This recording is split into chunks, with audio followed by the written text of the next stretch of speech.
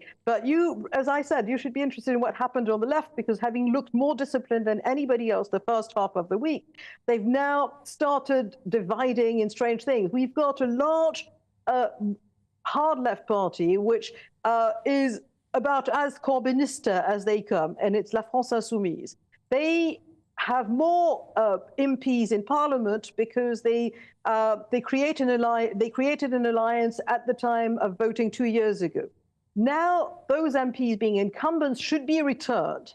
And they're finding, and the socialists who won twice as much as La France Insoumise in the last European elections are still not getting half as many seats. They are not happy with that. They're also not happy with the line of La France Insoumise, which is pro-Palestine, often pro-Russia, anti-capitalist, anti-colonialist, all the stuff you've had in those streets, which we've had in the same way.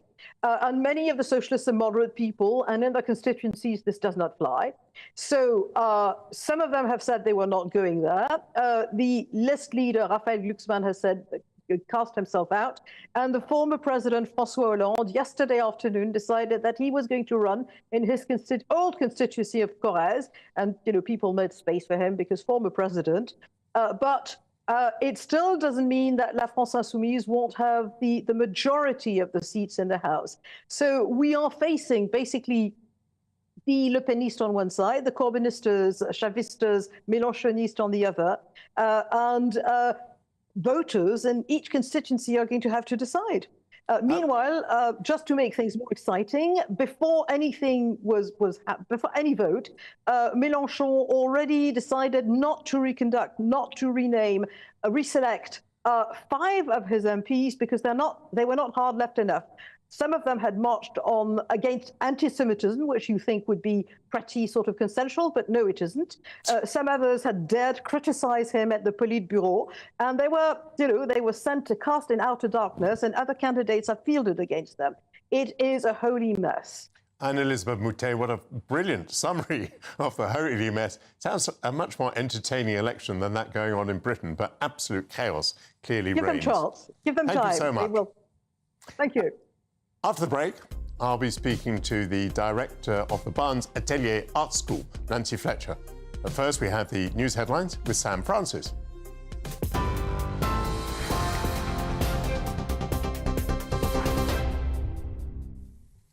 Michael, thank you very much and good afternoon to you. It's just after 12:30 and we'll just start with some breaking news coming to us from Hamburg in Germany this afternoon, where a major police operation is now underway. That's after officers there fired shots at a person who reportedly threatened them with an axe. We understand it happened on the sidelines of a Euro 2024 football fan parade in the centre of the city of Hamburg. The suspect is reportedly now being treated for injuries. That's ahead of the Netherlands set to play Poland in the city in the Euro 2024 competition later today. We will, of course, keep across that for you throughout this afternoon and bring you any more details on that story. Meanwhile, Labour insists it's taking nothing for granted when it comes to opinion polls ahead of next month's general election. One published in the Times newspaper suggests that Sir Keir Starmer could secure a landslide win with 456 seats compared to just 72 for the Tories under Rishi Sunak's leadership, which would be their lowest ever vote share. Health is at the forefront of the Labour and Liberal Democrats election campaigning today after accusing the Conservatives of creating a crisis in cancer care. Sir Keir Starmer's promising to cut cancer waiting lists to double CT and MRI scanners and provide 40,000 extra appointments each week. Meanwhile, the Lib Dems are proposing a £1 billion boost for radiotherapy equipment, adding 200 machines to cut waiting times. Sir Ed Davey, who's personally affected by cancer, says he also wants to see a legal guarantee put in place that would mean patients can receive treatment within 62 days of an urgent referral. World leaders have drafted a declaration designed to end Russia's war in Ukraine. More than 90 world leaders are at a peace summit in Switzerland for the second day, seeking consensus on condemning Russia's invasion. A draft communiqué calls for nuclear plant and ports to be secured under Ukraine's control, for food not to be weaponised and for all prisoners of war to be released. Prince William's children have wished him a happy Father's Day with a personally signed social media message saying, "We love you, Papa." That message was posted alongside a photo of the Prince of Wales standing on a beach with his arms around Prince George, Princess Charlotte and Prince Louis. That photo was taken, Kensington Palace say, by the Princess Catherine on a trip to the Norfolk coast last month. And earlier, the Prince of Wales also shared his own throwback photo together with the King. It was taken in 1984 when William was just a toddler, and it shows him playing football with his dad in the gardens of Kensington Palace. For the latest stories, you can sign up to GB News Alerts. Just scan the code on your screen or go to gbnews.com/alerts. Michael will be back after this short break.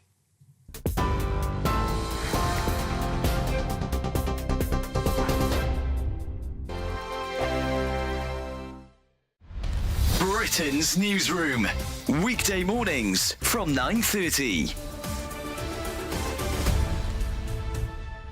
How can we have Britain's Got Talent? A British girl did win.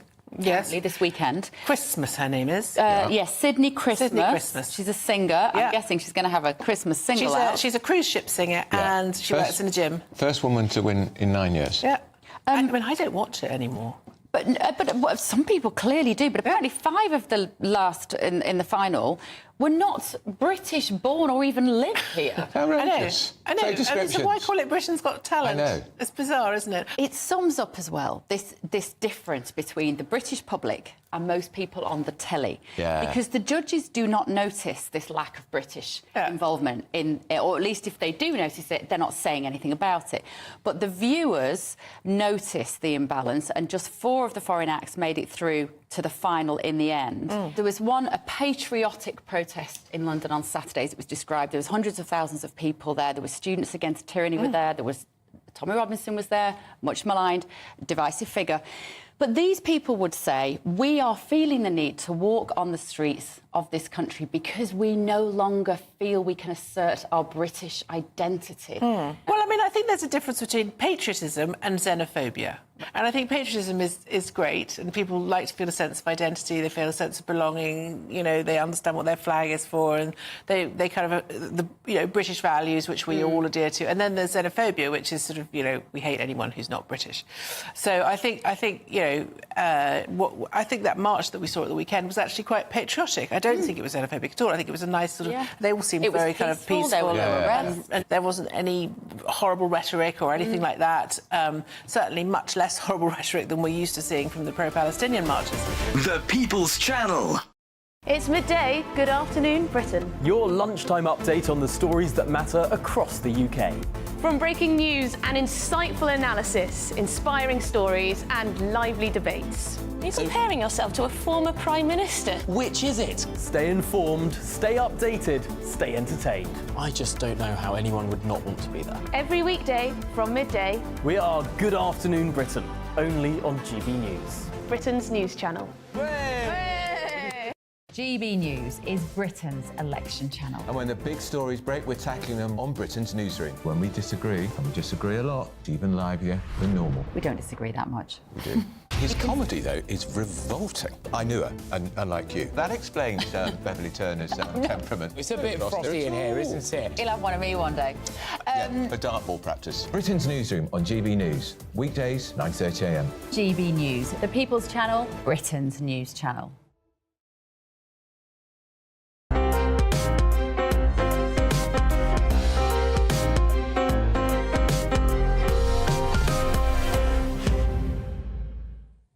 Welcome back. My next guest is the director of the Barnes Atelier Art School. Nancy Fletcher is a passionate believer in art education, and there's an upcoming exhibition of her student artwork, and you've come in, Nancy, thank you so much, and absolutely filled the studio with glorious paintings. Now, first of all, who are your students? What sort of people are we talking about? So they range. We have as young as 18 to as old as 55, but we can go up older than that, and they come from all kinds of backgrounds. So some have come from universities who are wanting a much more detailed and rigorous way of being taught how to draw and paint. That's the main body of people. And then others who have really had a passion for art all their lives, but have either been told by their parents that it probably isn't a great career to go into, or that they have just wanted to reignite it, really. Would none of these people describe himself or herself as a professional artist? Not initially, not when they've come. No, not at all. That's what they're there for, to be trained as a professional artist. Who pays for their teaching? So they do. It's all individual. So it's a massive undertaking that they do, because it's approximately £10,000 a year to study with us. Is it? Yes. My goodness. So, does that bring it close to full-time education? yes. So it's a 4-year programme. So if we're teaching them to become a professional artist, that will approximately take 4 years if they're full-time. So we have both part-time and full-time. So we have 17 spots in the atelier. It's very small. Yes, so it hopefully takes them 4 years. If they're very good and have had a little bit more training before they come, then it might take them 3. But generally, we've got, for instance, Sarah Garrett, whose work is at the front. Which are the two at the front? So that is a portrait of Andrew, a pencil portrait. Yes. And she, yes, so she has been with us for just under 2 years, and she's now on the painting programme. And is about to do her first still life. Absolutely lovely piece of work. Yes, he's while we've got that camera angle, the oval painting, who's that by? That's by my partner in life and business, Travis Seymour, and he's the other director.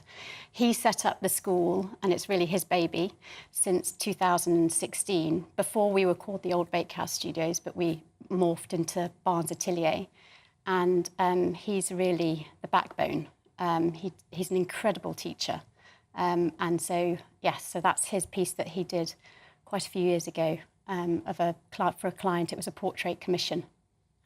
Let's have a look at some of the other things. The gentleman seated there in front of the fireplace, why don't you lift him up and let's have a look at him. Just position him in front of you perhaps. Like this. Talk me through that one. That's So this is Travis, and I did this for an exhibition. You? I did this one. Yes, so he sat for 5 days. He was very patient. Almost photographic quality, isn't it? Extraordinary. And this was in the BP Portrait Award in 2012. It was the beginning of what my style really is now. I went on to do many portraits with clients in front of their mantelpiece. Because it's it's a way of displaying so much, and it really describes our personality. It's a still life portrait commission, which is what I specialise in, and so this got me lots of commissions from the BP. Quite rightly. Should we swap that over with the other one that you've got on the sofa there? A still life of sorts. Yeah. So this is by our fabulous student Abigail Burton, and she's been with us for 3 years. She's currently on the Hudson River Fellowship in upstate New York, but she's coming back to study with us in 2 weeks' time. This is her first still life. So this is her first, full colour painting, which I think is exceptional. It shows she's got a very quirky sense of humour, which we love. But she's very talented. Do you want to just pop that down? And we've got a couple of portraits here. Do you want to have those? Yeah. And, oops, tell me a tiny bit about those. So these are done by, again, the director, Travis Seymour. We do other courses at the Barnes Atelier. We do both portrait classes on Monday and Wednesday evenings. And these are demos that he does for the students so they can see how he draws, which I think is really important. A lot of ateliers, they have a living master who might be able to show students how it's done, and Travis is definitely one of those in which he, is incredibly skilled. He doesn't spend very much time on them because he's constantly teaching. How can we see the exhibition? So we can see the exhibition in Barnes Village. It's called the Fletcher Seymour Gallery on 60 White Hart Lane, and it runs from the 21st to the 29th of June. And if you go to the Fletcher Seymour website, you'll see all the dates and times there, or on our Instagram page. Marvellous. It seems like a visit might be most rewarding. We'd love to see you. Nancy Fletcher, thank you so much. After the break, we'll be raising a glass or two as we celebrate English Wine Week with Andrew Morgan, who's a drinks expert. He's also known as the drinks master. He'll be with me because it's time for our Taste of Britain.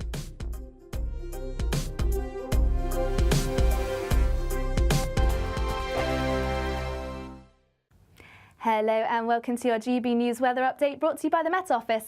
Well, we are still expecting some further spells of rain in the north, but elsewhere a largely drier day, still with the odd shower here and there. But for this weekend, we've generally had low pressure dominating the weather across the UK, bringing plenty of rain and some showers. And it's this area of the low pressure that is dragging this area of rain down across Scotland into parts of Northern Ireland and later on into Northern England. And it could be a little bit heavy at times as it does so. Elsewhere, sunny spells and showers starting to pep up into the afternoon, particularly across parts of Lincolnshire and East Anglia. But on the whole, a largely drier day. And when you catch the sunshine, particularly in the southeast, we'll see highs of 21, maybe even 22 Celsius. Now, through into the evening, we will continue to see those outbreaks of rain sink their way southwards across the country, generally turning patchier across Scotland and staying largely cloudy, and quite blustery winds in the northwest too. Across Northern Ireland, parts of Northern England, that's where we'll see that rain continue, still with the odd heavy outbreak at times. But elsewhere, it is generally going to be turning largely dry by the time we reach the afternoon, still with the odd shower here and there, but on the whole, largely dry and starting to see some of that late evening sunshine too. Now into the evening, we'll start to see generally plenty of clear spells across central and southern England, and that's where it's going to be turning cool, perhaps even starting to see some mist and fog patches develop. But elsewhere, it is going to be largely cloudy, still with the outbreaks of rain, and that's where it's going to be milder too. But under those clearer spells in the south, that's generally where it's going to be a little bit cooler compared to last night. So for the start of the week then, it is generally going to be an unsettled day. Another day of those sunny spells and showers where the weather's changing quite a lot. So 1 minute it will be dry and the next minute you'll see a heavy downpour. But across the south and southeast, that is where it's going to be staying dry for longest. And that's where we'll catch that sunshine too. And that's the best of the temperatures too. Highs of 22, maybe even 23 Celsius. Bye for now. Join me, Nana Akweer, for an informative, interactive news programme with a difference. It's fun. It's true. You're not wrong. No one will be cancelled. Lovely. Join me from 3 p.m. every weekend, only on GB News, Britain's news channel. I'm Patrick Christie's. This is GB News, the People's Channel, Britain's news channel. We're proud to be GB News, the People's Channel, and as you know, we always love to hear your views. Now, there's a new way of getting in touch with us at gbnews.com/yoursay. By commenting, you can be part of a live conversation and join our GB News community. You can even talk to me, Bev Turner, or any of the members of the GB News family. I'm Isabel Webster. Thanks for joining us on GB News, Britain's news channel.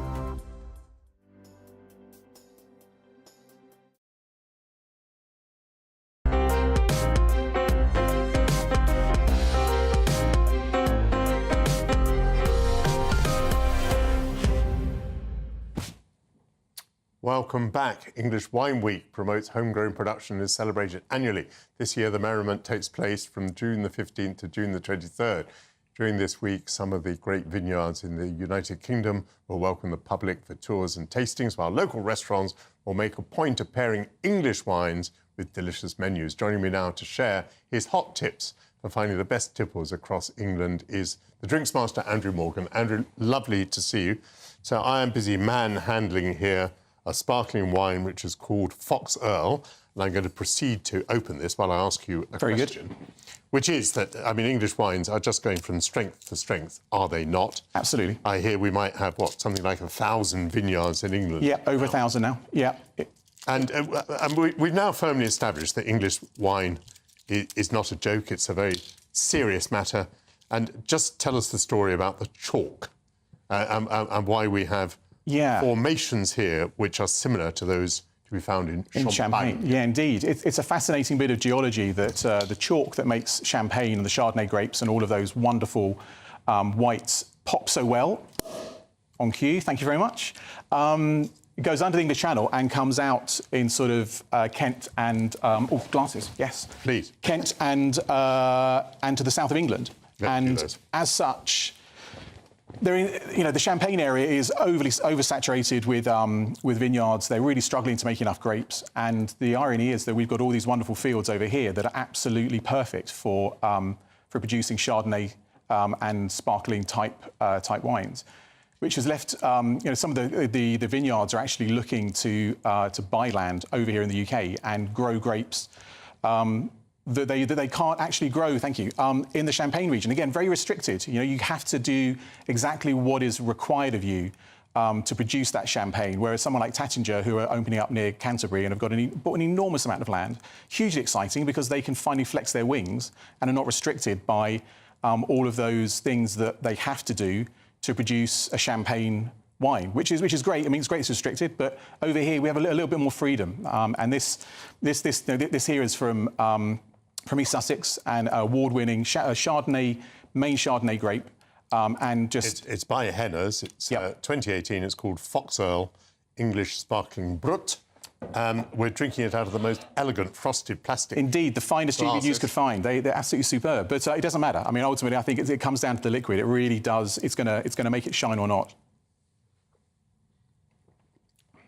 Now, this is all about, is it not? I mean, I think that is absolutely delicious.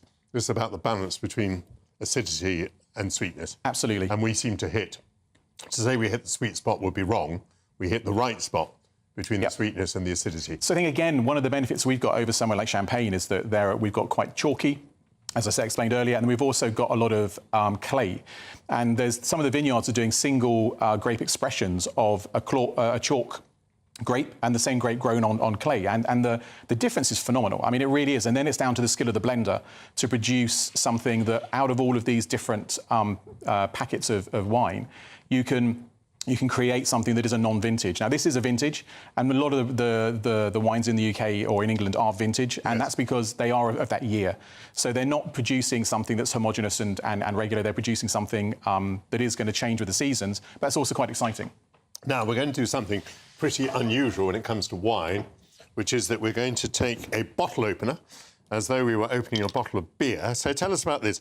How on earth is it that we're taking a bottle opener to a cap? Well, the champagne method of fermentation is very intensive, and you basically have to lay the bottle down, turn it and turn it and turn it and turn it. It costs a lot of money, a lot of time to do that. What we have here is... I don't know whether the camera can see the amount of...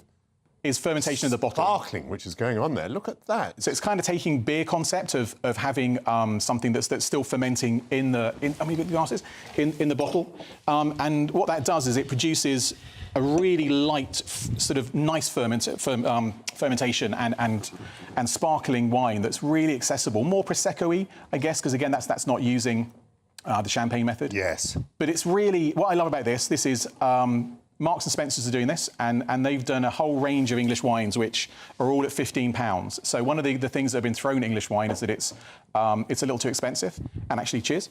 And actually, what we're doing, we've got a small vineyard near Canterbury that are doing this for M&S, and it's just, I love it. It's exciting, it's different, it's not too expensive, and just, I mean, quite lemony, actually. Cheers, yeah. It almost feels... Now, that is indeed more Prosecco-like.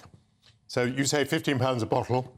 We're going to do another unusual thing, which is going to taste a red English red wine. Now, why do we not, on the whole, get much red wine in England? So traditionally... I'm probably blocking you completely. No one can see you. Let me sit down. So traditionally, we need a lot of heat to produce red. So if you think of the big reds, your Chateau Neufs and all your Tuscans, it's a lot of sun, and the sun really makes those particular grapes work very well. What we've got, what we've found that's worked in the UK or in England, is using more sort of German varieties. So this is a grape called Dornfelder, which I say it as if it's a lady's name. I'm sure if it was German pronunciation, it would be Dornfelder. But Dornfelder, she feels like Ribble Bridge. Indeed. I love that. This is Biddenden. So Biddenden are one of the oldest family wineries in the UK. So we go back, to us being teenagers, and English wine was a joke. And Biddenden were around at that time. And although their wines weren't as sophisticated as they are now, I love the fact that they've grown with... It's not like it's the new guys just coming in. These guys have been around a long time, producing some great wine. And now that the technology and the science has really kicked in to mean that you can make great wine in the UK. Our money stays in the country, which I think, again, it has to be a good thing that we're supporting the businesses, the farmers, the pickers, everybody. And we can feel pretty proud that blind tasting, we are winning against champagne and against the world's greatest, non-vintage wines with stuff that's brewed, produced, only miles down the road. Technically, it is brewed, but that's a. No, it's all really exciting. English wines could hold up their heads now. You will have a marvellous week celebrating English wines. Andrew, thank you very much indeed. Andrew Moore, that's a pleasure, thank you very much for coming on and bringing these marvellous wines. I know that I'm now more or less invisible behind all these wine bottles which have accumulated in front of me. I'd like to thank all of my guests, particularly those who come into the restaurant today. I will be back next Sunday from 11 a.m. Coming up next is going to be Dawn Neeson, so stay tuned. Looks like things are heating up. Boxed boilers, sponsors of weather on GB News. Hello and welcome to your GB News weather update brought to you by the Met Office. Well, we are still expecting some further spells of rain in the north, but elsewhere a largely drier day, still with the odd shower here and there. But for this weekend, we've generally had low pressure dominating the weather across the UK, bringing plenty of rain and some showers. And it's this area of the low pressure that is dragging this area of rain down across Scotland into parts of Northern Ireland and later on into Northern England. And it could be a little bit heavy at times as it does so. Elsewhere, sunny spells and showers starting to pep up into the afternoon, particularly across parts of Lincolnshire and East Anglia. But on the whole, a largely drier day. And when you catch the sunshine, particularly in the southeast, we'll see highs of 21, maybe even 22 Celsius.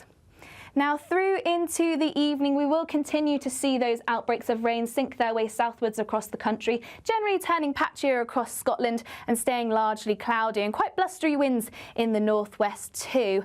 Across Northern Ireland, parts of Northern England, that's where we'll see that rain continue, still with the odd heavy outbreak at times. But elsewhere, it is generally going to be turning largely dry by the time we reach the afternoon, still with the odd shower here and there, but on the whole, largely dry and starting to see some of that late evening sunshine too. Now into the evening, we'll start to see generally plenty of clear spells across central and southern England, and that's where it's going to be turning cool, perhaps even starting to see some mist and fog patches develop. But elsewhere, it is going to be largely cloudy, still with the outbreaks of rain, and that's where it's going to be milder too. But under those clearer spells in the south, that's generally where it's going to be a little bit cooler compared to last night. So for the start of the week then, it is generally going to be an unsettled day. Another day of those sunny spells and showers where the weather's changing quite a lot. So one minute it will be dry and the next minute you'll see a heavy downpour. But across the south and southeast, that is where it's going to be staying dry for longest. And that's where we'll catch that sunshine too. And that's the best of the temperatures too. Highs of 22, maybe even 23 Celsius.